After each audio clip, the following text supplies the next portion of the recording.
Та бүдийн амрыг ирээ дотоод хэргийн сургуулийн Эрдэм студиэс бэлтгэн гаргадаг U-Vlog нэвтрүүлгийн маань эмч зөвлөж байна болонгийн шинэ дугаарыг бэлтгэн өргөж байна. Бид энэ удаагийн дугаартаа дотоод хэргийн сургуулийн хүний их эмч багш тэслэгч Ган Төмрийг урьж оролцуулж байна. Ингээд эмчтэй хэлчихсэн байгаа. Амрыг ирээ эмчээ. Та үзлэгтэй байна уу? За энэ өдрийн мэндийг хүргэе. За юуны түрүүнд манай U-Vlog-ыг маань үзэж байгаа үзэгчдэд 2 минут хэдхэн хугацааг зарцуулаад зөвлөмж зөвлөгөөгөөрэй.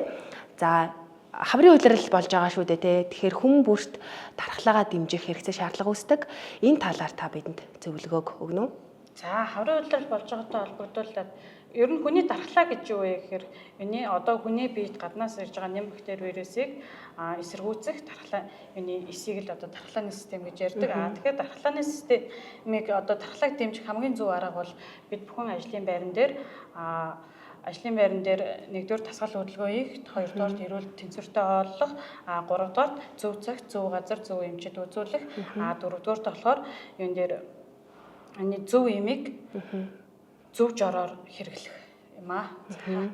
Эрүүл мэндийн тухай хуулийн зааснаар бол бид нар эмийн сангаас эм авахдаа одоо эмчийн жор бичиг шаардлагатай болсон байгаа шүү дээ.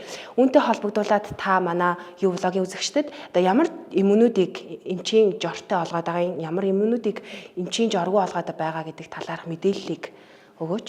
За, юун дээр эрүүл мэндийн сайдын тушаалаар одоо юу дээр эмийг ялангуяа хүний сэтгэс нөлөөт болон антибиотик эмийг бол одоо эмийн жороор олгоно гэд заасан байдаг. Тэгэхдээ одоо юун дээр ямар төрлийн эмийг жороор авах вэ гэдгийг бол бас юун дээр LiceMed гэдэг сайтн дээрээс харж болно.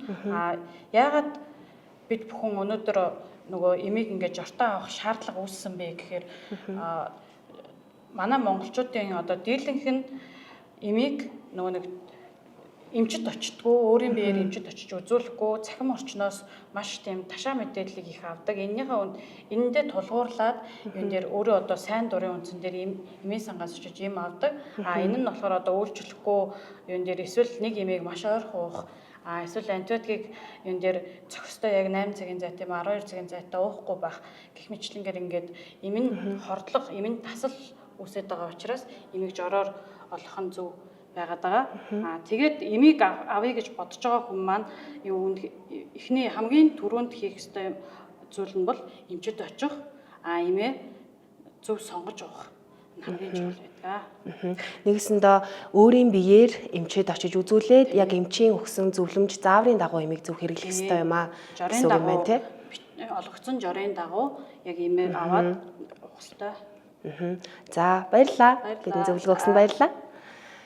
Би та бүхэндээ дотоод хэргийн сургуулийн Эрдэм студиэс бэлтгэн хүргэдэг U-Vlog нэвтрүүлгийн эмч зөвлөж байна болонгийн шинэ дугаарыг хүргэлээ. Дараагийн дугаараар иргэн уулзтлаа. Түр баяртай.